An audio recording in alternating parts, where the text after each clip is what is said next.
hay tanto dinero dentro de ese mercado que los que tienen la maquinaria, en este caso estamos hablando de maquinaria digital, para explotar esa información, está a años luz de la que pueda poner ninguna administración ni lo que pueda hacer un ciudadano.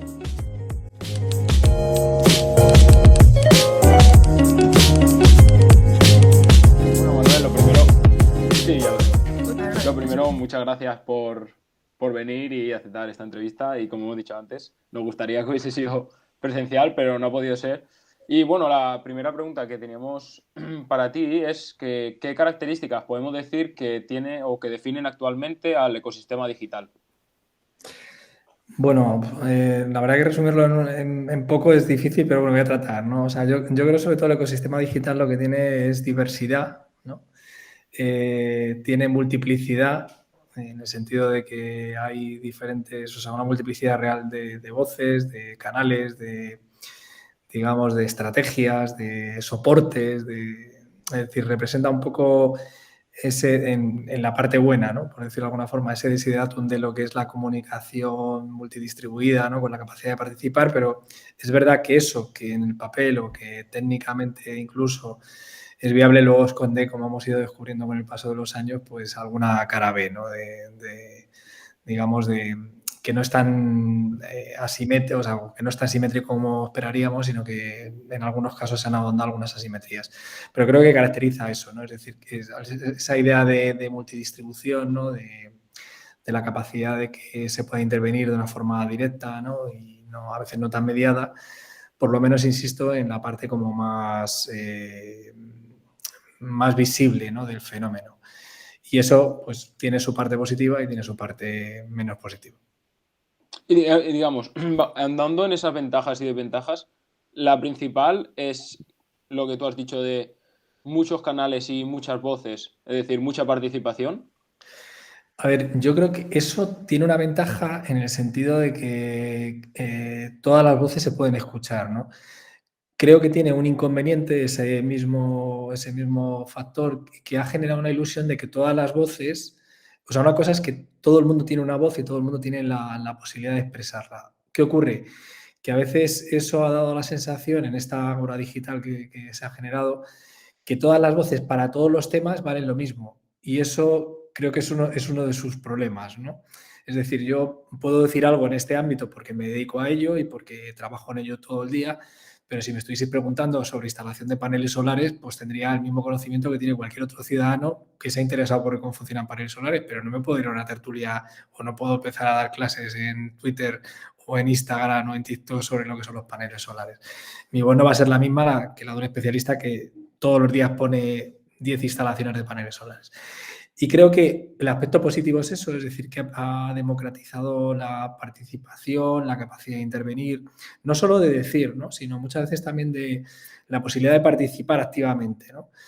En el discurso social, no solamente en el mediático, sino participar activamente pues, en temas de participación ciudadana, en la capacidad de intervenir en el discurso público, por supuesto, y eso creo que es una gran ventaja. Luego hay otra, indudablemente, ¿no? Que ha sido democratizar los medios de producción.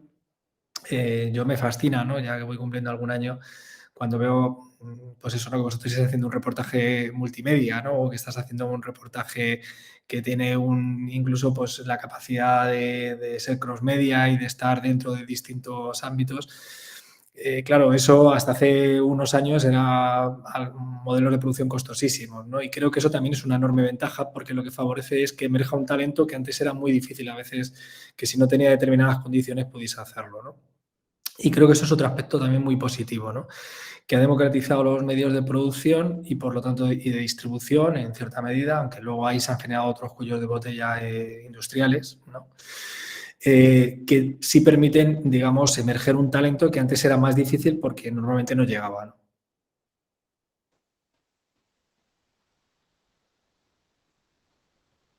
Sí, no No sé sé, si me ahora no estáis sé. escuchando y viendo Ah, bien. Elena, ahora, es que Ahora no te sí, oía. ahora sí. Ahora sí, es que se está yendo todo el rato. Vale, queríamos preguntarte cómo está afectando el nuevo ecosistema digital en el mundo de la información y también más concretamente en el mundo de la desinformación. Bueno, pues a ver, yo creo que evidentemente O sea, cuando hablamos de verdad del ecosistema digital, como pasa en casi todos los ecosistemas, ¿no? Como van apareciendo nuevos activos y nuevos agentes, se va transformando, ¿no? Y el ecosistema digital que vivimos ahora con respecto, o sea, en el periodo post-pandemia, al que hemos vivido hace 3 años o al que vivíamos hace 10, ¿no? Ha cambiado y va a seguir haciéndolo, ¿no? Entonces, es verdad que lo que hemos descubierto en los últimos años ha sido que esta capacidad de intervenir en el discurso social a través de los medios, en ese modelo general o en ese ecosistema digital general, tiene la ventaja de que la información llega muy rápido, pero también tiene el inconveniente, en ese sentido que antes señalaba, de que llega de forma, digamos, absoluta, ¿no? Y cuesta a veces en ese discurso hacer emerger lo relevante, ¿no? O lo importante en un momento dado de una cantidad de información que al final acaba muchas veces generando desinformación, ¿no? ¿Qué sucede? Que esto está pasando en tiempo real y nosotros vamos aprendiendo como ciudadanos a manejarnos con la información, a manejar unos códigos que se están creando, ¿no? Aparecen nuevas redes, aparecen nuevos canales, se generan cada vez más nichos de información, ¿no? Por edad, por intereses, etcétera, lo cual genera en algunos casos ahonda algunas brechas digitales que son muy importantes. Es decir, el discurso social se produce, sobre todo pasa mucho con la gente más joven, ¿no? Pues en redes que son muy ajenas a lo que está pasando para otros grupos poblacionales, no digamos ya entre países, ¿no? Que siga habiendo unas diferencias enormes, pues o bien por el control que hay de los propios canales, por la capacidad de tener acceso, digamos, a dispositivos o a redes de alta velocidad, etcétera. O sea, ahí lo que hemos visto es que no es un ecosistema lineal. Si lo miramos nosotros en nuestro contexto, en nuestro entorno, pues podría serlo más o menos, no en cuanto a edades, pero sí en el resto de factores. Pero si miramos alrededor y vemos lo que sucede en el mundo, pues efectivamente vemos que no es así, ¿no? Entonces, ¿todo eso qué tiene? Tiene que, por un lado, requiere que los ciudadanos tengamos unas nuevas habilidades, unas nuevas competencias, estas que se han venido a denominar ahora, ¿no? Pues de alfabetización mediática o infomedial, que además están muy vinculadas cada vez más a un conocimiento de alfabetización científico-tecnológica, ¿no? Porque tenemos un mundo muy complejo, es decir, que es entrar en cualquier aspecto científico. Cuando digo científico, son las cosas que nos rodean, ¿no? Pero de una complejidad enorme, pero estamos surfeando constantemente. Es como si estuviésemos en una profundidad de información de la fosa de las Marianas, pero estuviésemos en la superficie, ¿no? En la lámina de agua, ¿no? Y realmente, ¿qué ocurre? Como además tenemos unos medios que también condicionan la forma de consumir información, o sea, al final, cuando manejamos TikTok o cuando manejamos Instagram, pues un mensaje borra el siguiente prácticamente, ¿no? Es decir, es difícil que uno repare en nada porque un impacto informativo borra el anterior y va a venir otro y otro y otro que lo va a hacer, ¿no? Entonces, en ese flujo de información, lo que sucede es que tenemos mucha más información, pero no necesariamente más conocimiento. Porque el conocimiento necesita procesamiento y necesita a veces suspender una información y descender en esa información. Es como si de repente en medio del mar dijésemos, no puedo conocer todo el océano, tengo que bajar un poco a ver qué hay abajo, ¿no?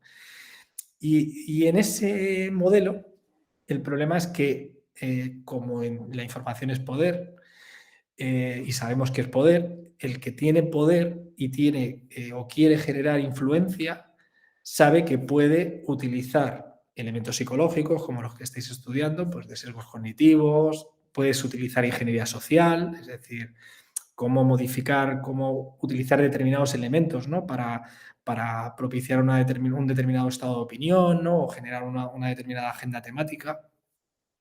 De tal forma que puedes tener mayor capacidad de manipular, no digo con menor esfuerzo, pero con una mayor capacidad de penetración, incluso que antes, porque estamos viendo el árbol, pero no vemos el bosque. Entonces, creo que tiene todo lo positivo, ¿no? Que tiene tener acceso a toda la información, a cualquier sitio, en cualquier momento, desde cualquier lugar, desde cualquier dispositivo, pero también en este modelo que, insisto, no es equilibrado, ¿no? Es decir, hay gente que tiene mucha capacidad de manejar determinados intereses, ¿no? Y poner todos estos medios a su servicio.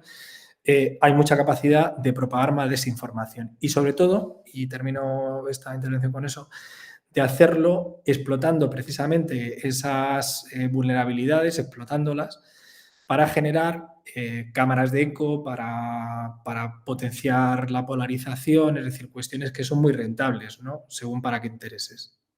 Es decir, podemos decir que al final estas características que definen el sistema, de ser un sistema superficial, muy inmediato y muy, digamos, de participación activa, está como muy relacionado directamente con el éxito de las fake news, porque lo que buscas es esto, mensajes directos, que los leas, se te queden, se te olvide y ya no sepas si es verdad o si es una noticia falsa.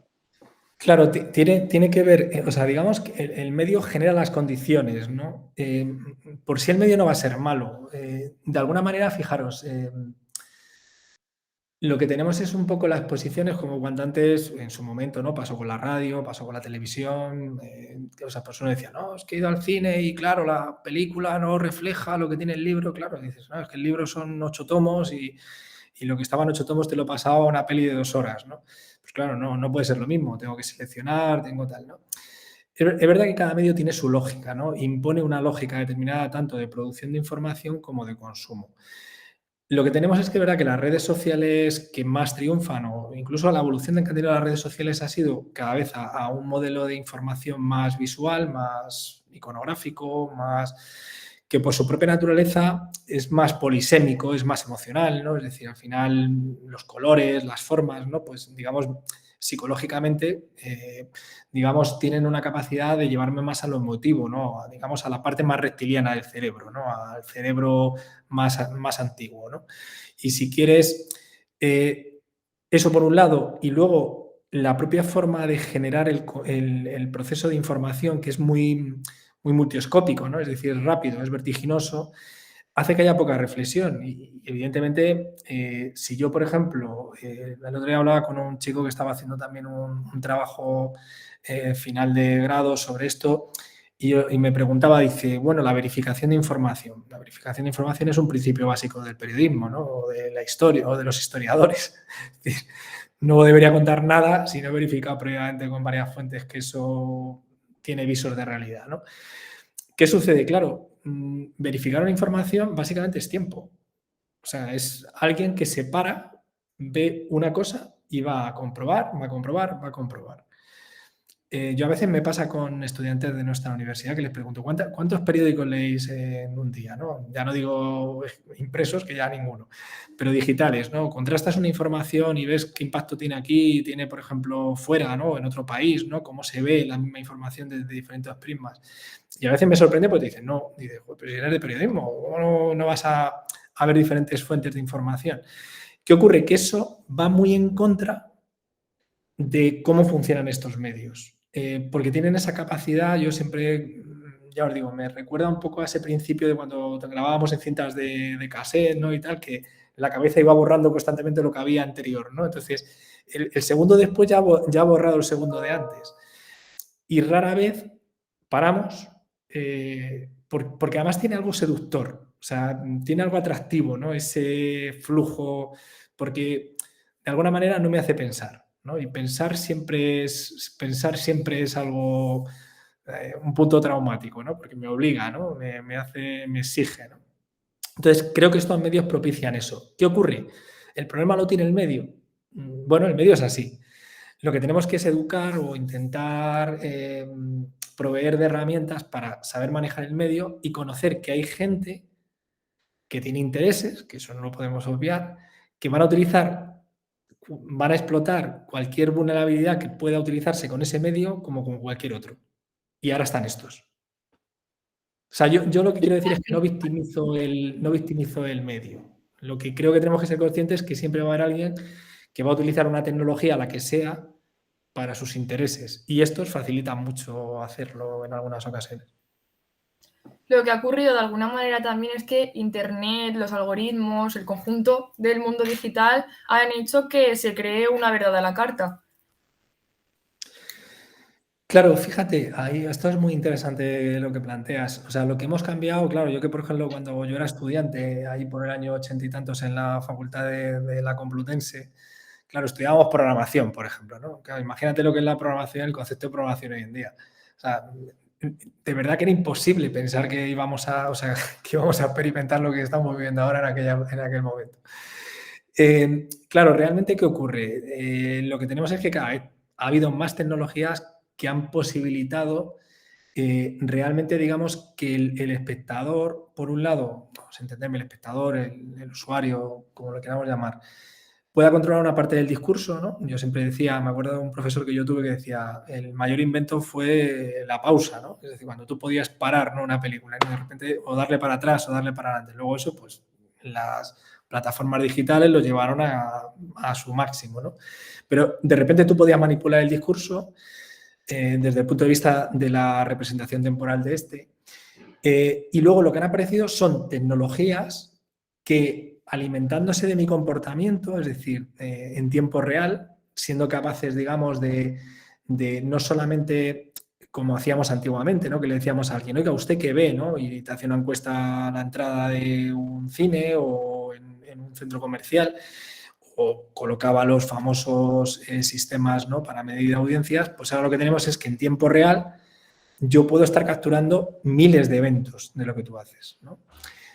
Yo esto me hace mucha gracia cuando le digo a los alumnos, digo, mira, te voy a enseñar lo que veo de ti en aula virtual, ¿no? Y dice, joder, tienes toda esa información, ¿no? O sea, claro, desde dónde entras, cuánto entras, qué ves, cuánto tiempo has visto algo. O sea, claro, cualquier evento que se registra en un sistema informático genera un log de todos los eventos, absolutamente todos. Claro, todo eso ha ido generando, todo eso, ese mundo del Big Data que ha ido generando un inventario enorme de información registrada que además yo puedo conectar entre diferentes servicios, ¿no? Pues al final el modelo de Google, su modelo de negocio está basado en eso en origen, que además puedo enlazar con otros proveedores y que eso puedo ir, además, teniendo sistemas basados en inteligencia artificial, deep learning, redes neuronales, etcétera, que pueden aprender, ¿no?, del comportamiento y agregar esos comportamientos para ofrecerme cosas, pues claro, son el instrumento perfecto. ¿Por qué? Porque yo al final puedo, y fijaros, ¿no?, hay la política de cookies de Google, ¿no?, que la va a cambiar. Ya no necesita saber quién es Manuel. Manuel forma parte de un conjunto de cohortes en diferentes ámbitos y lo que le interesa es la cohorte en el que estoy. O sea, es el agregado, el grupo. Porque lo que sabe es que si activa un determinado elemento, yo voy a tener a comprar esto. Un servicio, un producto, ¿vale? O sea, somos predecibles todos, ¿no? Somos muy predecibles. Además, había pasado una cosa muy interesante y es que hay un debate de fondo y os lo digo porque yo, como vosotros, pues, profesionalmente luego nos dedicamos a generar información, que eso nos es muy útil también, ¿no? Ahí hay un debate muy interesante que es que, por un lado, claro, cuando yo entrego parte de mi privacidad, esa automatización, ¿no?, que generan los algoritmos me genera una mejor experiencia de usuario, ¿no? Y esto, pues estoy pensando, no sé, ¿no?, si os sonará, pues una de las primeras radios a la carta que hubo, que fue Pandora, ¿no?, que era un sistema en Estados Unidos hace ya muchos años, un poco el antecedente del Spotify actual. Ya hacía esto, ¿no? Y hacía algo que entonces fue muy revolucionario, porque lo que hacía, como hacen ahora todos estos sistemas, no solamente analizan tu comportamiento, por ejemplo Spotify, sino que analizan el tipo de música. Es decir, si esto es un 4x4, es un 3x4, si va la negra 90, si tiene batería bajo y tal. Y con toda esa información desagregada son capaces de saber más o menos qué te gusta. Si te gusta la música lenta, la música rápida. Si el día que hace lluvia en tu ciudad, lo que te gusta es escuchar música melancólica porque estás así, ¿no? Entonces, eso es verdad que tiene un punto muy positivo otra vez me ofrece un producto muy a la carta, lo que me gusta, pero favorece mucho en los ámbitos sobre todo de desinformación, de polarización, etcétera, cámaras de eco, porque solo tiendo a escuchar lo que me apetece. Y eso, o sea, volvemos a lo mismo, ¿no? Es decir, lo que tenemos que saber es que eso pasa, que eso funciona así. Y tener la capacidad de decir, ahora no quiero pensar que Spotify me recomiende lo que igual descubro algo súper interesante, ¿no? Pero cuando estoy hablando de información, tengo que contrastar eso, ¿no? Ese es el gran reto. Pero efectivamente genera o da oportunidad tanto a una cosa como a la otra. ¿Y cómo podría el ciudadano aprovechar este Big Data a su favor en el tema de la información? A ver, yo La verdad que, fíjate, hay aquí una cuestión que yo creo que es compleja, ¿no? Y os digo por qué y mi experiencia, ¿no? Yo llevo muchos años trabajando, vamos, no ya en la cuestión solo de información, sino, por ejemplo, todo lo que ha sido iniciativas de datos abiertos, ¿no? Que llevan muchos años, no sé, pues más de 20 y tantos años llevará una directiva que había de la Unión Europea sobre estos temas y hemos ido abordando. Y fíjate, algo que ya no tiene que ver con el ciudadano, sino, o sea, me refiero con la información del ciudadano, sino que tú, por ejemplo, no sé, hay un proyecto hace muchos años que se llama Gobierto, que tú puedes entrar a ver el gasto de tu pueblo comparado con el gasto del pueblo de al lado y compararlo con datos de su presupuesto público, etcétera. Nosotros ahora, por ejemplo, yo participé el tiempo que estaba ahora de vicerrector de calidad en la puesta en marcha de un proyecto que es Universidata, un proyecto de diferentes universidades que comparten datos sobre las universidades, ¿no? Pues multitud de tipos de datos en abierto. Y es una información que está pública. ¿Qué ocurre? Que es verdad que tiene un punto incluso de complejidad, incluso entender, yo qué sé, ¿no? Si yo pongo un ejemplo que creo que es muy claro. Si yo, aunque te ponga datos en abierto, no entiendo lo que es una variable o qué diferencia hay entre una variable cualitativa y cuantitativa o nominal y ordinal. O sea, unos conocimientos mínimos, vamos a poner, de cuando estudias en primero de bachillerato o algo de estadística o en cuarto de la ESO, no lo sé.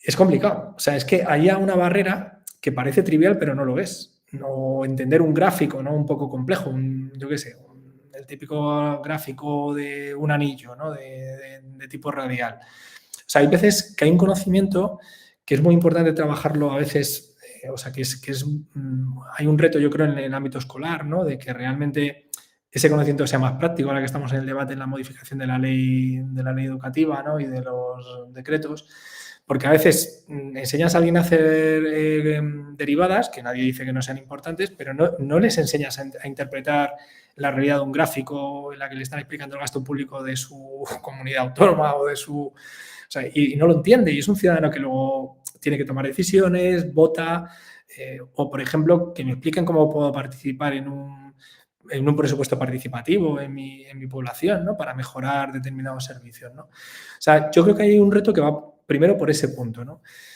Segundo, porque sepamos, y ahí yo creo que la administración pública tiene que ser muy activa y las campañas las tiene que hacer bien. O sea, a veces yo soy muy crítico con esto porque a veces, yo qué sé, pues hace una campaña para mejorar el conocimiento de la ciudadanía sobre estos aspectos y te lo hacen en radio, que en radio, con todo mi respeto, que yo le tengo un cariño normal a la radio y tal, mis padres con 75 años no entienden que le están contando en la radio sobre participación pública.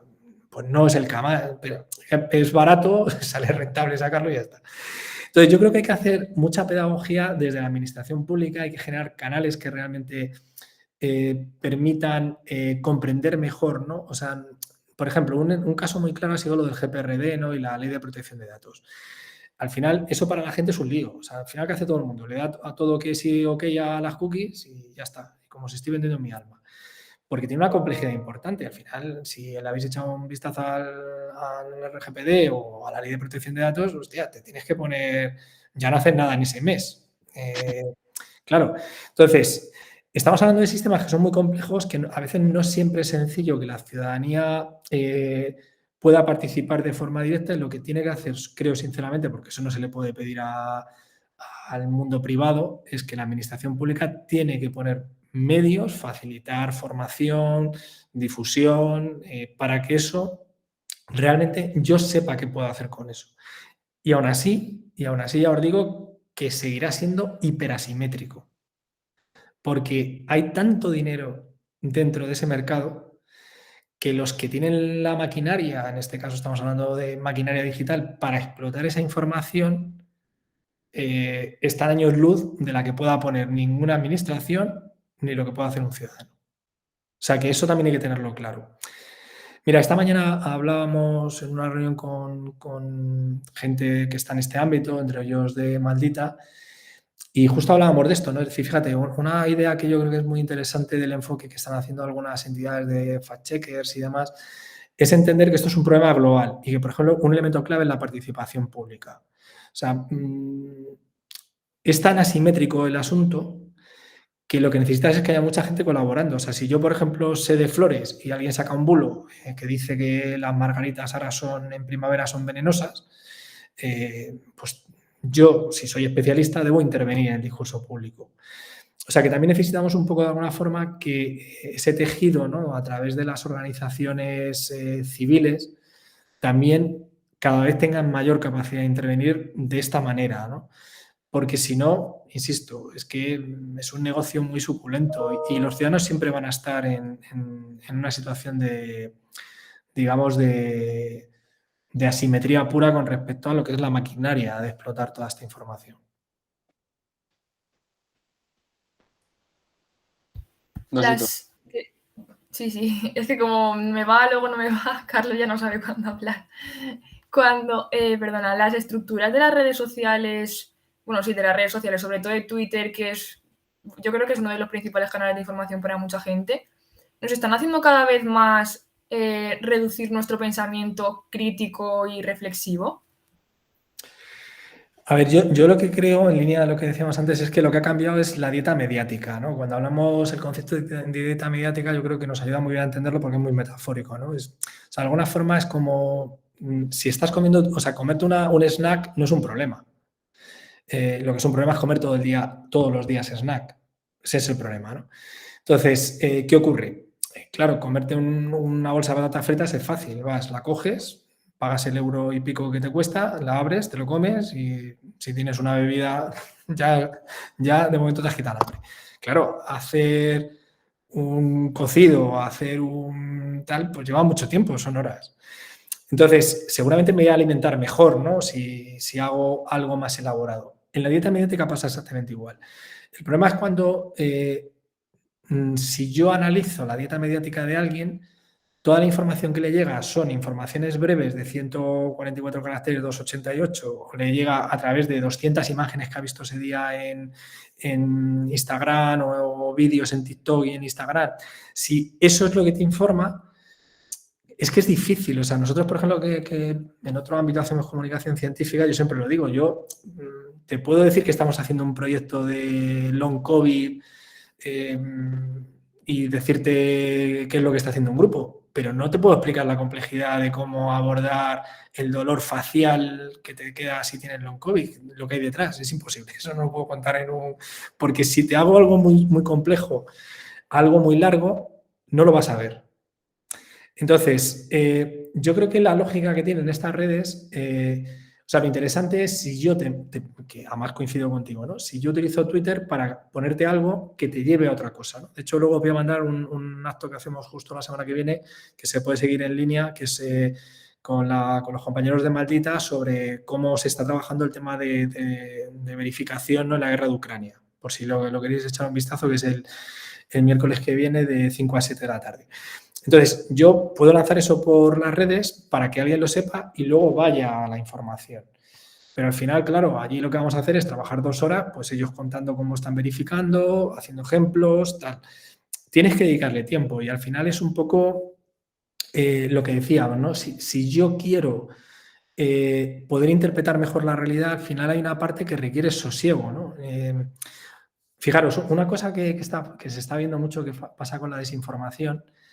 Hoy lo comentábamos también, por ejemplo, en algunos aspectos, ¿no? O sea, siempre que hay una reivindicación histórica del tipo que sea, ¿no?, de cualquier nación, de cualquier país, tiene un punto cero de la historia, ¿no? Siempre hay un punto cero. Parto en un año.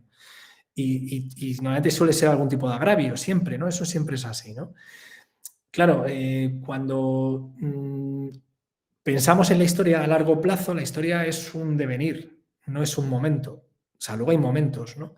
Entonces, yo puedo manejar eso si solamente te mando mensajes de 144. Claro, es que para entender la historia tengo que ir a leer y tengo que ver qué pasó y cómo pasó y ver distintas fuentes, ¿no? Y veré que hay contradicciones, que hay visiones distintas. Claro, ¿eso qué es? Eso es suspender todo sobre un fenómeno, ir a descender. Claro, si yo, por ejemplo, un tipo de desinformación que propaga mucho y que es muy cíclica, ¿no?, el tema de la inmigración. Hoy justo lo comentábamos. La gente, por ejemplo, hay unos bulos recurrentes que aparecen cada vez que hay algún asunto vinculado con inmigración, que son prácticamente iguales, hay muy poca variación. Y lo que se cambia son que en un día te decía que era en Badalona, otro día te dice que es en Parla, otro día... Pero en el fondo es el mismo bulo. ¿Qué ocurre? Que la gente ya ni se acuerda. O sea, que yo ya no me acuerdo si dijeron Badalona, dijeron Tarragona, dijeron Parla, dijeron Toledo o dijeron Badajoz. Es que no me acuerdo, me da igual. Si estoy predispuesto, por lo que decíamos, ¿no? Porque, bueno, pues porque tengo una determinada posición sobre eso, estoy dentro de un... Voy a picar con ello. O sea, y lo voy a difundir, no voy a pensar sobre el asunto. O sea, que hay cosas que favorecen mucho que de alguna manera eso sea así. ¿Qué ocurre ahí? Lo que necesitas al final es educar en esa suspensión crítica, ¿no? ¿El pensamiento crítico qué es? El pensamiento crítico es que por defecto tú, una información o algo que te dicen, dices, no desconfío, o sea, es como si viene tu pareja y te dice algo, ¿no? Pues no desconfías de que va a ser falso. Pero haces un pensamiento de decir, ¿me cuadra o no me cuadra? ¿No? ¿Es lógico o no es lógico? ¿Tiene sentido o no lo tiene? Y eso es un momento de suspensión en el que lo que sucede es que ahí trabaja el neocórtex. O sea, es decir, trabaja la parte más elaborada del cerebro. Claro, si yo lo que te saco, y esto los medios son muy causantes también de ellos, ¿no? Yo me enfado mucho cada vez que oigo una noticia en un informativo y me ponen una música. Digo, pero ¿qué pinta la música? O sea, ¿de verdad no es suficiente dramático ver un cadáver para que me tengas que estar poniendo una pieza musical debajo? O sea, ¿qué sentido tiene eso informativamente? O sea, eso era para detener al editor, os lo digo de verdad. Porque estás jugando con el elemento emocional, no con el informativo. O sea, que ese pecado no solamente está en las redes. ¿Qué ocurre? Que las redes, por su lógica, son un tobogán. O sea, lo mismo veo un cadáver o me informas de algo terrible, si no lo han censurado, y al momento estoy con el motomami o el de, ¿sabes? Claro. O sea, fijaros, yo muchas veces lo digo, ¿no? Que nosotros estamos ahí estudiando alguna cosa de esas. ¿Qué procesa mi cabeza cuando estoy viendo una información y debajo una canción que no tiene nada que ver? O sea, no sé qué está pasando ahí en la cabeza de ese ciudadano. Entonces, por eso os digo que, evidentemente, estos medios, de nuevo, favorecen eso, pero no creo que sea solamente, y insisto, y esto quiero dejarlo muy claro, o sea, yo no penalizo el medio por el medio, o sea, no me parece que el medio sea malo en sí. Lo que es si solo es eso. O sea, si de repente estos medios son la única fuente de información, que ahí es donde creo que tenemos el problema. Claro, que al final Internet genera muchas oportunidades, ya lo hemos dicho, al final mucha gente joven se organiza a partir de eso y cosas que igual antes no hubieran hecho, simplemente por la posibilidad que les da Internet, pero hay que tener, lo que tú dices, al final hay que tener un pensamiento crítico y saber que hay unos intereses detrás y una gente que al final es una empresa privada. Sí, porque eso, fíjate, eso es verdad que ha pasado, que se ha borrado un poco esa idea, porque nos parece, o sea, es verdad que ahora estamos con lo de Elon Musk y tal, que está ahora en la agenda pública, pero a veces como que es verdad que se borra, eso sobre todo yo lo veo, vamos, yo tengo hijos adolescentes, y como que se borra eso, ¿no? O sea, esa idea de que yo antes sabía que un medio tenía un grupo editorial detrás, había tal, y bueno, pues tenía una, digamos, una línea editorial, ¿no? O sea, y eso es lógico, ¿no? Pero el problema que tenemos hoy en día es que eso a veces se borra. O sea, parece como que eso no existe, ¿no? Como si fuese un espacio idílico, ¿no? En el que nada pasa y en el que tal. Y eso es un error, claro. Sí, nosotros también lo debatíamos con otras personas que invitamos, que si entendíamos las redes como un contenedor de información donde cada uno va y coge lo que quiere, o si ya lo empezamos a entender como un medio de comunicación, pues eso, con lo que tú dices, con una línea editorial, con unos intereses detrás, que hay gente que ve Twitter y dice, esto es un cubo de información y yo cojo lo que a mí me apetezca. Claro, ¿sabes lo que ocurre? Que al final hay una cuestión que está muy en lo que es el pensamiento tecnológico, ¿no? Y esto, si miráis ahí, vais a ver que hay multitud de información de hace muchos años, ¿no? O sea, al final, una tecnología que no deja de ser un dispositivo cultural, o sea, al final nosotros, la comunicación siempre se desarrolla sobre soportes y sistemas culturales, ¿no? Es decir, que al final tienes una tecnología que genera unas determinadas posibilidades y cercena otras. O sea, es decir, yo no puedo escribir, o sea, lo puedo hacer a través de un hilo, etcétera, pero cuando yo voy a Twitter, pues Twitter tiene unas condiciones determinadas de discurso. Y luego eso acaba generando unos hábitos sociales, genera también unos modos de lectura, o sea, pero todo eso es un aparato cultural, o sea, no ha surgido de la nada. Y eso a veces como que parece que se diluye, ¿no? O sea, esto yo, fíjate, siempre pongo mucho el ejemplo, porque, digamos, yo tengo una formación musical por otro lado y he trabajado mucho en la parte de la música, ¿no? En los medios y demás. Cuando, por ejemplo, fui profe de radio hace muchos años y yo le explicaba a los alumnos, decía, a ver, la radiofórmula determinó que las canciones duraban 3 minutos. O sea, de hecho, si habéis visto por la famosa película esta de Queen y tal, cuando hacen el tema este de Rhapsody Blue, pues dices, hostia, que dura 6 minutos, esto no van a poner en ninguna emisora. Claro, porque se hizo un dispositivo cultural que estaba pensado para que 3 minutos y poner publicidad, 3 minutos y poner publicidad, 3 minutos y poner publicidad. Era un dispositivo cultural comercial. Y las industrias culturales que hemos generado en el siglo XX ahora se han transformado en otra cosa, pero siguen estando. O sea, en el fondo, esa es una lógica en la que hay que educar y supone que eso también es importante para no pensar que todo es igual, ¿no? Que creo que es otro, no lo hemos comentado, pero creo que es otro de los grandes problemas, ¿no? Cuando se genera una saturación, que además están aprovechando mucho los populismos, y de repente la gente dice, es que todo es igual, o todo el mundo es igual, o no, todo no es igual, no todo el mundo es igual, no toda la información es igual. Todo el mundo tiene una mirada sobre la información, eso es evidente. O sea, yo siempre digo que la ideología no es una cuestión política, la ideología es una construcción que constituye y construye tu mirada sobre el mundo. Y todos la tenemos, porque tiene que ver con nuestra formación, con nuestro entorno social, nuestro entorno familiar, es decir, nuestra experiencia vital. Y eso lo tenemos siempre. Y eso hay que saberlo. Siempre alguien mira la realidad de una determinada forma. Yo determino que el plano es así o es así. Y a veces lo hago inconscientemente, pero lo hago. Cuando yo pongo un plano y dejo fuera de campo otra cosa, hay algo que se queda fuera. Y puede ser que no lo esté haciendo intencionalmente. ¿Pero por qué lo hago? Porque tengo una determinada forma de ver la realidad. Eso es lo que hay que enseñar. Cuando hacemos eso, permitimos también que se pueda, dentro de esa idea de que eso es un contenedor, que hay unos intereses, que lógicamente si no los hubiese, yo siempre digo, si no hubiese un interés, pues ¿quién iba a poner el dinero ahí? O sea, es evidente. O sea, no podemos pensar que algo surge de la nada, claro. O sea, lo que tenemos que saber es ayudar a entender que están esos intereses, saber cómo leer la información que me viene por ahí y críticamente compararla con otros que tienen otros intereses y entender los intereses de manera complementaria. Pero es un reto, ¿eh? Es un reto y vosotros que sois jóvenes tenéis mucho que decir aquí en lo que pasa a futuro. ¿Son las herramientas de verificación, perdón, las herramientas no, las plataformas de verificación una herramienta o una solución? A ver, creo que sobre todo lo que ha permitido, incluso antes, ¿no? Pues gente que no son expresamente de plataforma de verificación, pero que han hecho muchas cosas en lo que es contrastar información. No sé, estoy pensando Cibio, ¿no? Cibio, por ejemplo, antes de que estuviese maldita, que estuviese neutral, etcétera, Cibio, yo que tuve la oportunidad de hacer cosas con ellos hace muchos años, me parecía fascinante por una cosa, porque de repente decías, la información, no sé si conocéis, por ejemplo, una iniciativa, ahora que, por ejemplo, la Comunidad de Madrid ha dicho que va a hacerlo, ¿no? De hacer una aplicación para conocer la distribución de los presupuestos, ¿no? Bueno, pues eso Cibio lo lleva haciendo 15 años y hay una iniciativa internacional que lo lleva haciendo 20, ¿no? Pero, por ejemplo, Cibio hizo dos cosas que tiene algunas cosas muy interesantes, ¿no? Por ejemplo, uno que se llama el indultómetro. En el fondo es la información que está en el boletín oficial del Estado sobre indultos, pasarla a un formato que la gente pueda entender.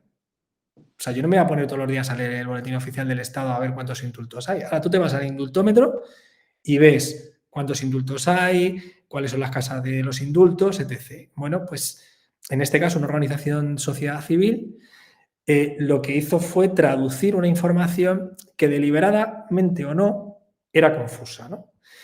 Bueno, pues hicieron muchos proyectos de estos, ¿no? Tienen, por ejemplo, el de España en llamas, ¿no? Para entender el tema, por ejemplo, de los incendios, ¿no? Que es un poco el paradigma de periodismo de datos en ese sentido. O sea, yo creo que ha habido ahí todo lo que ha sido periodismo de datos, periodismo de investigación y datos, y ahora estamos, desde hace unos años, incorporando, porque ha surgido este nuevo tipo de medios, incorporando la necesidad de que haya gente que pueda verificar ese discurso que hay en redes, ¿no? Y que pueda hacer esa tarea de lo que era el gatekeeper, ¿no? Habitual en un medio, pues ahora de una manera distribuida.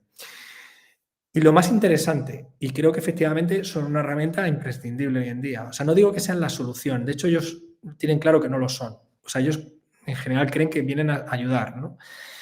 Pero, primero, la organización internacional de los fact-checkers, esto es una cosa que tienen clarísima, han crecido varias asociaciones tanto a nivel europeo, a nivel transatlántico, con Latinoamérica, porque, por ejemplo, una cosa que están viendo es que de repente un bulo empieza digamos, prácticamente en el mismo momento a surgir en 17 países a la vez, en diferentes idiomas. O sea, que hay unas estrategias ya, o sea, hay unas fábricas de bulos que intencionalmente aprovechan determinados esto o lo propician para generar, por ejemplo, una determinada corriente de opinión, ¿no?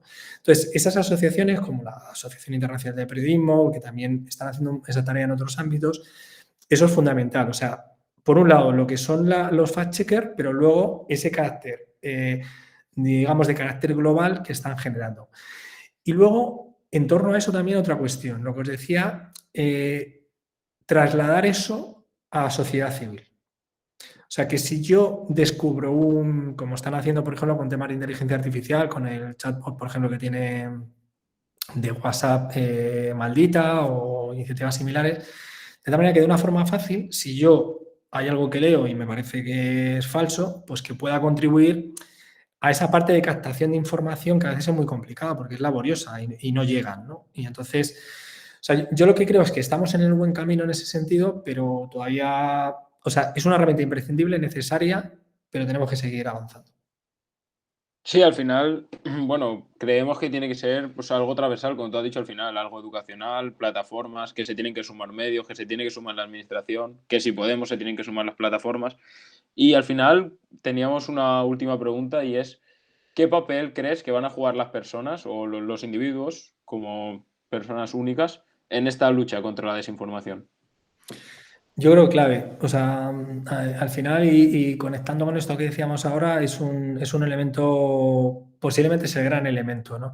Fijaros, ahí tenemos algunos ejemplos, ¿no? Los informáticos, por ejemplo, cuando hablan de temas de ciberseguridad, el mayor exploit que existe son las personas. O sea, no existe, la mayor vulnerabilidad son siempre las personas. Es verdad que tú tienes que introducir más tecnología, por ejemplo, para hacer más seguros. Y sabéis que las universidades son atacadas constantemente, pero ha habido varias universidades en el último año y medio pues, que les han puesto en muchos aprietos, ¿no? Porque de repente te entran y te hacen polvo. Entonces, la mayor parte de esa vulnerabilidad siempre viene por un error humano, ¿no? Es decir, o bien por una confianza, no sé, pues me mandan un mensaje y no compruebo que de repente, joder, el texto es raro o que no viene de un dominio de la propia institución. Cada vez lo hacen mejor, también es verdad, ¿no? Pero, por ejemplo, cuando se hacen campañas, ¿no?, para detectar vulnerabilidades dentro de las instituciones, a veces es sorprendente, es que picamos un 60% y hemos hecho clic allí, hemos abierto, tal. Entonces, si esto pasa con cosas más mecánicas, pues ¿cómo no va a ser con algo que muchas veces apela a lo emocional? Entonces, ahí, evidentemente, los individuos son básicos. Si por ejemplo, una cosa que eso se ha tratado mucho, si alguien, cuando le llega una información en un WhatsApp, que además WhatsApp, Telegram, todo lo que es mensajería instantánea, se ha convertido en el elemento básico de propagación de desinformación, se lo piensa antes de compartirlo, o lo mira y dice, joder, esto, no sé, es raro, ¿no? O sea, pero es que incluso en grupos con gente que somos de los medios, picamos y de repente propagamos algo que no hemos contrastado. Entonces, el elemento básico son las personas. ¿Qué ocurre? Las personas, como ya antes me comentabais que habéis estado viendo el aspecto psicológico, tenemos nuestras debilidades y son fáciles de explotar. Entonces, pasa por conocer nuestras vulnerabilidades. Esto es como cuando tú dices, ¿yo podría meterme en una pelea y salir indemne? Pues seguramente no. Ya he conocido mis vulnerabilidades. Pues tendré que manejar la estrategia de la palabra para salir airoso de eso. Pues esto es igual. Yo tengo unos egos cognitivos, tengo que conocer que los tengo que saber cómo enfrentar esa información, me tienen que ayudar a entender cómo propaga la desinformación, qué características tiene, cómo la puedo identificar, igual que hacemos con la ciberseguridad, que me ayudan a identificar, mire usted, su banco nunca le va a pedir los datos bancarios ni le va a pedir no sé qué. Pues ahí tenemos que educar mucho en eso. Y hay una enorme tarea por parte otra vez de las administraciones públicas. También creo que por parte de las empresas en lo que es la responsabilidad social corporativa, o sea, tienen mucho que hacer. Y luego ahí hay un debate que no es trivial, que es el papel regulatorio. O sea, es decir, sin obviar y sin poner en tela de juicio la libertad de prensa, la libertad de acceso a la información, la libertad de, digamos, todas las libertades que tenemos consagradas en los ámbitos de información y comunicación, también tenemos que tener sistemas que ayuden a detectar la desinformación. Y sobre todo que ayuden, y es una cosa que ahora están haciendo los fact-checkers, a formarte antes de que empiece a propagarse o que se pueda propagar un bulo. O sea, si yo, esto se ha visto mucho con lo de la infodemia, ¿no? Con el tema del COVID y demás. Si yo, antes de que empiece a propagarse bulo sobre las vacunas, explico cómo se desarrolla, por ejemplo, el proceso de validación de una vacuna, va a ser más difícil que alguien esté poniendo en tela en cuestión porque hay menos tiempo, ¿no? Dice, bueno, ahí siempre hay una variable de tiempo y dinero. Si yo pongo 10 veces más de dinero, el tiempo siempre se acorta, siempre. Y eso, por ejemplo, se ha hecho razonablemente bien, no digo del todo bien, pero bueno, España ha sido un ejemplo, ¿no?, de país que en ese sentido ha tenido una adhesión al tema de las vacunas muy importante, porque esa parte se ha hecho razonablemente bien, se ha trabajado bien.